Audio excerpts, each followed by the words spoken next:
Class 8 कैसे हैं आप सब। आज की इस वीडियो में हम देखेंगे क्लास 8 हमारे अतीत का चैप्टर नंबर 2 एंड चैप्टर का नेम आप देखो, व्यापार से साम्राज्य तक कंपनी की सत्ता स्थापित होती है। तो इस वीडियो में हम इस चैप्टर के क्वेश्चन आंसर्स को देखेंगे। तो आप अपनी कॉपी और पेन उठाओ और चलो मेरे साथ क्वेश्चन आंसर्स को सॉल्व कर रहे हैं।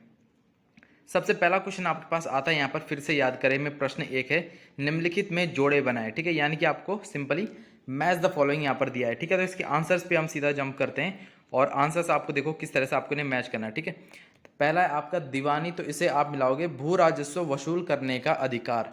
फिर है शेर ए मैसूर, फिर इसे आप करोगे टीपू सुल्तान से मैच। फिर है फौजीदारी अदालत, इसको आप मैच करोगे फौजीदारी अदालत। फिर है यहाँ पर रानी चेन्नम्मा। ठीक है, तो इसे आप मैच करोगे कित्तूर में अंग्रेज विरोधी आंदोलन का नेतृत्व किया। फिर है सिपाही, तो इसे आप मैच करोगे सिपॉय से। और फिर है वॉरेन हेस्टिंग, इसे आप मैच करोगे भारत का पहला गवर्नर जनरल। फिर उसके बाद देखो प्रश्न 2 है आपके पास, खाली स्थान भरें। पहला आप देखो कौ में आपको दिया है बंगाल पर अंग्रेजों की जीत डैश की जंग से शुरू हुई थी, तो इसका उत्तर आप लिखोगे प्लासी। फिर सेकंड है आपका हैदर अली और टीपू सुल्तान डैश के शासक थे, तो इसमें आप लिखोगे मैसूर। फिर अगला यहाँ पर डलहौजी ने डैश का सिद्धांत लागू किया, तो आप इसमें लिखोगे विलय। फिर है मराठा रियासतें मुख्य रूप से भारत के डैश भाग में स्थित थी, तो इसे आप लिखोगे दक्षिण। फिर आप देखो प्रश्न 3 है आपके पास, सही या गलत बताएं। कौ में आपके पास है मुगल साम्राज्य 18वीं सदी में मजबूत होता गया, तो इसे आप लिखोगे गलत। फिर है ईस्ट इंडिया कंपनी भारत के साथ व्यापार करने वाली एकमात्र यूरोपीय कंपनी थी, इसे आप लिखोगे गलत। अगला उसके बाद आप देखो महाराजा रणजीत सिंह पंजाब के राजा थे, तो इसे आप लिखोगे सही। फिर है अंग्रेजों ने अपने कब्जे वाले इलाकों में कोई शासकीय बदलाव नहीं किए, तो इसे आप लिखोगे गलत। फिर अगला है आपके पास आइए चर्चा करें के अंतर्गत प्रश्न 4 है, यूरोपीय व्यापारिक कंपनियां भारत की तरफ क्यों आकर्षित हो रही थी, तो इसका उत्तर आपको लिखना है। तो उत्तर आप लिखेंगे यूरोपीय व्यापारिक कंपनियां भारत की तरफ आकर्षित होने के निम्नलिखित कारण थे। अब जैसे कि पहला पॉइंट आप इसमें लिखोगे, यूरोपीय कंपनियों ने भारत के साथ व्यापार में अपार संभावनाएं देखी। ठीक है, यानी कि उनको लगा कि अगर हम भारत के साथ व्यापार करेंगे तो हमें काफ़ी सारे फायदे होंगे। ठीक है, फिर उसके बाद सेकंड पॉइंट है, यूरोपीय देशों में भारत की अनेक वस्तुओं की भारी मांग थी। अब जो यूरोप के देश थे उनमें भारत की जो बहुत सारी वस्तुएं थी उनकी बहुत अधिक मांग थी, जैसे कि कपास, रेशम, काली मिर्च, लौंग, इलायची और दालचीनी इत्यादि, क्योंकि ये ज़्यादातर भारत में ही पैदा होते थे। ठीक है, फिर अगला है वे भारत के कम कीमत पर सामानों की खरीदारी कर, ठीक है, खरीद कर और वापस यूरोप जाकर उन्हें ऊंची कीमतों पर बेचते थे। यानी कि अब वो क्या करते थे, भारत में से चीज़ों को सस्ते दामों में खरीदते थे और उसे यूरोप में जाकर उससे भी महंगी कीमतों में बेच देते थे। इन्हीं व्यापारिक संभावनाओं के कारण यूरोपीय कंपनियां भारत की ओर आकर्षित हो रही थी। फिर उसके बाद आप देखो प्रश्न 5 है आपके पास, बंगाल के नवाबों और ईस्ट इंडिया कंपनी के बीच किन बातों पर विवाद थे। ठीक है, तो इसका उत्तर आप लिखोगे बंगाल के नवाबों और कंपनी के बीच विवाद के कारण। पहला कारण आप लिखोगे नवाब ने कंपनी को छूट देने से मना कर दिया था। अब जो नवाब था उसने कंपनी को छूट देने से मना कर दिया। नवाबों ने कंपनी को व्यापारिक अधिकार देने के लिए बहुत अधिक धनराशि की मांग की। नवाबों ने कंपनी को सिक्का ढालने का अधिकार देने से भी मना कर दिया। ठीक है, फिर अगला यहाँ पर नवाबों ने कंपनी पर टैक्स यानी कि कर, ठीक है, अदा नहीं करने के साथ साथ अपमानजनक पत्र लिखने का आरोप लगाया। और पांचवा यहाँ पर कंपनी ने भी नवाबों पर निम्नलिखित आरोप लगाए कि नवाबों के जो स्थानीय अधिकारी कंपनी के व्यापार को नष्ट कर रहे हैं और कंपनी को अधिक टैक्स देना पड़ रहा है। कंपनी को किलाबंदी के विस्तार पर वह पुनर्निर्माण की अनुमति नहीं दी जा रही है। तो उसके बाद आप देखो प्रश्न 6 है आपके पास, दीवानी मिलने से ईस्ट इंडिया कंपनी को किस तरह फायदा हुआ। ठीक है, तो इसका उत्तर आप लिखोगे दीवानी मिलने से कंपनी को फायदा। इसमें आप 3 पॉइंट्स करके लिखोगे। दीवानी मिलने के कारण कंपनी को बंगाल के विशाल राजस्व संसाधनों पर नियंत्रण मिल गया। अगला आप लिखोगे कंपनी भारत से ज़्यादातर वस्तुएं ब्रिटेन से लाए गए सोने चांदी के बदले खरीदती थी, लेकिन अब उसे ब्रिटेन से सोना चांदी लाने की आवश्यकता ही नहीं रही। ठीक है, यानी कि अब उसको उसकी ज़रूरत नहीं है। अगला है अब कंपनी भारत से होने वाले लाभ से अपने खर्च चला सकती थी, जैसे कि सूती रेशमी कपड़ा खरीदना और अपनी सेना के खर्च की पूर्ति करना और कलकत्ता में किले और दफ्तरों के निर्माण का खर्चा उठाना इत्यादि। फिर उसके बाद आप देखो प्रश्न 7 है आपके पास, east India company Tipu Sultan को खतरा क्यों मानती थी? तो इसका उत्तर आप लिखोगे टीपू सुल्तान को कंपनी द्वारा खतरा मानने के क्या कारण थे, वो आप लिखोगे। पहला है यहाँ पर देखो, मालाबार तट पर होने वाला व्यापार, ठीक है, मैसूर रियासत के नियंत्रण में था, जहाँ से कंपनी काली मिर्च और इलायची खरीदती थी। टीपू सुल्तान ने अपनी रियासत के बंदरगाहों से होने वाले निर्यात पर रोक लगा दी।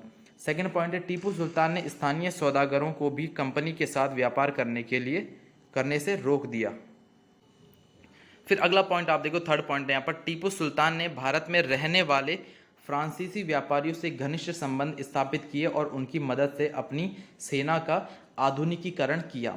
अब उसके बाद देखो प्रश्न 8 है आपके पास, सब्सिडियरी अलायंस यानी कि सहायक संधि व्यवस्था की व्याख्या करनी है अब आपको, ठीक है। तो पहला आप लिखोगे यहाँ पर, सहायक संधि का अर्थ गवर्नर जनरल लॉर्ड वेलेली, ठीक है, वेलेली एक यानी कि नाम है, ठीक है, किसी आदमी का नाम है, ने भारत में कंपनी के शासन के विस्तार के उद्देश्य सहायक संधि को अपनाया था।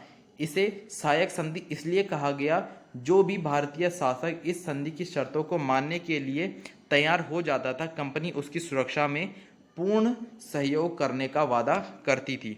उसके बाद आप देखो सहायक संधि की जो शर्तें थी वो किस प्रकार थी। पहला आप देखो यहाँ पर, भारतीय शासकों को अपनी स्वतंत्रता सेना रखने की इजाज़त नहीं होगी, ठीक है, यानी कि वो अपनी स्वतंत्र सेना नहीं रख सकते।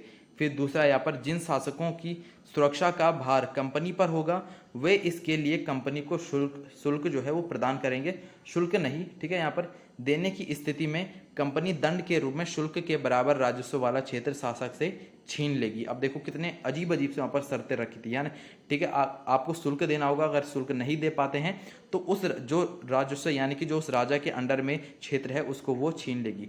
अगला यहाँ पर, शासक को अपने दरबार में एक अंग्रेज रेजिडेंट रखना होगा जो शासक की गतिविधियों पर नजर रखेगा। अब उसके बाद देखो प्रश्न 9 है आपके पास यहाँ पर, कंपनी का शासन भारतीय राजाओं के शासन से किस तरह अलग था? तो इसका उत्तर आप लिखोगे, भारतीय राजाओं के शासन और कंपनी के शासन में अंतर। पहला पॉइंट आप लिखोगे, भारतीय राजाओं ने अपने राज्य का प्रशासनिक तथा राजस्व विभाजन विभिन्न इकाइयों में कर रखा था, परंतु ये इकाइयाँ ब्रिटिश प्रशासनिक एवं राजस्व इकाइयों की तरह प्रभावी नहीं थी। कंपनी ने प्रेसिडेंसी के रूप में एक नई प्रशासनिक इकाई बनाई थी जिसका शासन गवर्नर के पास होता था। सेकंड पॉइंट आप लिखोगे, कंपनी द्वारा पुलिस तथा राजस्व व्यवस्था में, ठीक है, राजस्व व्यवस्था में काफ़ी सुधार किया गया था, जबकि भारतीय शासकों द्वारा पुलिस तथा राजस्व व्यवस्था में सुधारने के लिए किसी भी प्रकार का प्रयास नहीं किया गया। थर्ड पॉइंट आप देखो यहाँ पर, भारतीय राजाओं के शासन में न्यायिक व्यवस्था प्रभावी नहीं थी। एक ही तरह की अदालत दीवानी तथा फौजीदारी दोनों तरह के मुकदमों की सुनवाई करती थी, जबकि अंग्रेजों ने एक आधुनिक एवं विकसित न्यायिक व्यवस्था स्थापित की थी। प्रत्येक जिले में अलग अलग दीवानी व फौजदारी अदालतें स्थापित की गई थी। अब उसके बाद आप देखो प्रश्न 10 है आपके पास, कंपनी की सेना की संरचना में आए बदलावों का वर्णन करना है अब आपको। तो यहाँ पर उत्तर आप लिखेंगे, कंपनी की सेना में आए संरचनात्मक बदलाव। पहला पॉइंट आप लिखोगे, कंपनी ने पैदल और घुड़सवार सिपाहियों की जगह पेशेवर सैनिकों की भर्ती की। सेकंड आप लिखोगे, कंपनी ने सैनिकों को यूरोपीय शैली में नई युद्ध तकनीक से प्रशिक्षित किया। और थर्ड आप लिखोगे, कंपनी ने अपने सैनिकों को आधुनिक हथियारों जैसे कि मस्केट तथा मैचलॉक आदि से लैस किया गया, ठीक है। फोर्थ पॉइंट यहाँ पर, कंपनी ने सेना में यूरोपीय सैनिकों की संख्या बढ़ा दी तथा सेना के महत्वपूर्ण स्थान जैसे कि तोपखाना, टैंक इत्यादि पर यूरोपीय सैनिकों को नियुक्त किया गया। अब उसके बाद आप देखो प्रश्न यानी कि पॉइंट 5 आप लिखोगे, सेना में यह भावना जगाई कि उनका कोई धर्म जाति नहीं है, वह केवल सैनिक है, ब्रिटिश साम्राज्य के प्रति वफादारी रखना उनका कर्तव्य है। अब आप देखो आइए करके देखें के अंतर्गत प्रश्न 11 है आपके पास, बंगाल में अंग्रेजों की जीत के बाद कलकत्ता एक छोटे से गांव से बड़े शहर में तब्दील हो गया। औपनिवेशिक काल के दौरान शहर के यूरोपीय और भारतीय निवासियों की संस्कृति, शिल्प और जीवन के बारे में आपको पता लगाना है। तो इसका उत्तर आप लिखोगे, औपनिवेशिक काल के दौरान शहर के यूरोपीय और भारतीय निवासियों की संस्कृति, शिल्प और जीवन में निम्नलिखित बदलाव आए। पॉइंट करके आप लिखोगे यहाँ पर, औपनिवेशिक काल में कलकत्ता एक प्रशासनिक केंद्र बन गया था। यूरोपीय लोग उच्च स्तरीय सुविधाओं से पूर्ण क्षेत्र में रहते थे, जबकि भारतीय लोग अनियोजित सघन, ठीक है, सघन तथा अविधायित जो क्षेत्र होते हैं, ठीक है, अविधाहीन क्षेत्रों में रहने को मजबूर थे। कलकत्ता का विकास भारत के प्रमुख सांस्कृतिक रंगमंच केंद्र के रूप में हुआ था। नाटक, सामूहिक रंगमंच, भारतीय शास्त्रीय संगीत, धार्मिक तथा सांस्कृतिक उत्सवों आदि में लोग उत्साहपूर्वक भाग लेते थे। थर्ड आप लिखोगे, औपनिवेशिक शासन के दौरान कलकत्ता कई शानदार इमारतों का साक्षी बना। इसमें मिस्री, रोमन, प्राच्य तथा भारतीय मुस्लिम कलाकृतियों का उपयोग किया गया। भारतीय संग्रहालय, विक्टोरिया मेमोरियल, ठीक है, इत्यादि इसके कुछ उदाहरण हैं।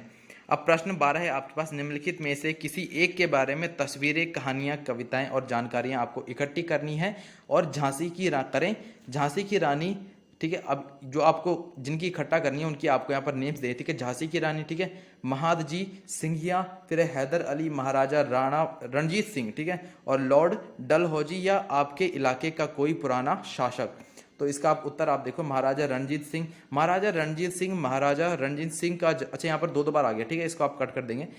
जैसे कि अगर आप महाराजा रणजीत सिंह की फोटो लगाते हैं तो उसमें आप ये लिख सकते हैं, ठीक है, रणजीत सिंह का जन्म पंजाब के राज परिवार में हुआ था। उन्हें 1801 में पंजाब का महाराजा घोषित कर दिया गया और वे एक महान शासक थे। उन्होंने अपनी प्रजा को अभिव्यक्ति एवं उपासना की स्वतंत्रता दे रखी थी। उन्होंने सभी धर्मों का सदैव सम्मान किया।